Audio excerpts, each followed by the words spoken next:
السلام علیکم. ہر ایپیسوڈ کی طرح انمول باتیں میں اس بار بھی میں زاویہ سے ایک چھوٹی سی بات لے کر آئی ہوں. اشفاق احمد کی یہ باتیں ہمیں ہر دفعہ ایک نئی سوچ دے کر جاتی ہیں. تو چلیں مل کر سنتے ہیں اور کچھ نیا سیکھتے ہیں. اور سننے سے پہلے چینل کو سبسکرائب کر لیں اور بیل آئیکن کو بھی ضرور دبا دیں تاکہ آپ کو نئی ویڈیوز ملتی رہیں. چلیں پھر شروع کرتے ہیں. اشفاق احمد کہتے ہیں، خواتین و حضرات، جب میں شادی میں گیا تو موڈ بڑا اچھا تھا اور میں بھی دوسرے لوگوں کی طرح تیاری شاری کر کے گیا تھا. شادی کی اس تقریب میں کئی مانگنے والے اور جگتے لگا کر پیسے لینے والے بھی آئے ہوئے تھے، جنہیں ہم عام زبان میں بھنڈ کہتے ہیں. جب یہ لوگ باہر بیٹھے انتظار کر رہے تھے تو میں اٹھ کر ان کے قریب بیٹھ گیا. جیسا کہ آپ کو معلوم ہے کہ مجھ میں ذرا تجسس کی حس موجود ہے. میں نے ان سے پوچھا کہ آپ لوگ کب سے یہ کام کر رہے ہو؟ ایک بھنڈ نے بتایا کہ ان کا یہ کام جدی پشتی باپ دادا کا ہے. میں نے پوچھا کتنا کما لیتے ہو؟ اس نے جواب دیا کہ صاحب دال روٹی چل جاتی ہے. میں نے کہا کہ تمہاری عمر کافی ہے، بال بھی سفید آ چکے ہیں، لیکن میں دیکھ رہا ہوں کہ تم کافی لوگوں کی نسبت خوش ہو. تمہارے چہرے سے نہیں لگتا کہ تم زندگی سے مایوس ہو.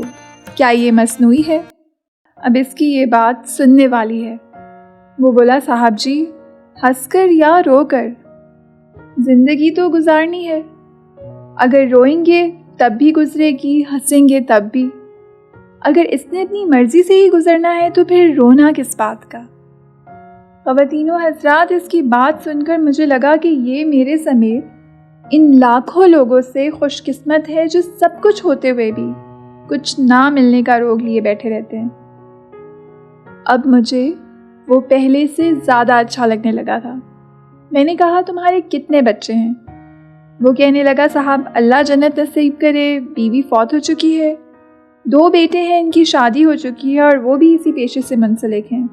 ایک بیٹی جوان ہے لیکن اس کی شادی نہیں کی. میں نے کہا کہ یہ تو تمہارا فرض ہے کہ اس کی شادی کرو. صاحب جی، بیٹی کی شادی پیسوں سے ہوتی ہے، چاہے کوئی کتنا غریب کیوں نہ ہو.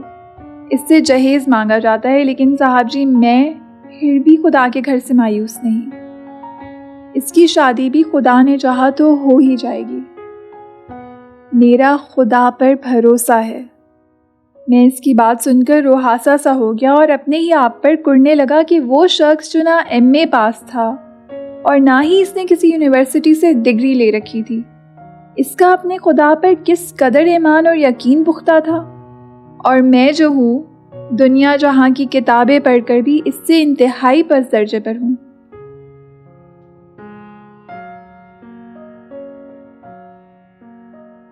خواتین و حضرات، یہ بظاہر عام سا دکھنے والا انسان ہمیں کتنی اہم بات سمجھا گیا.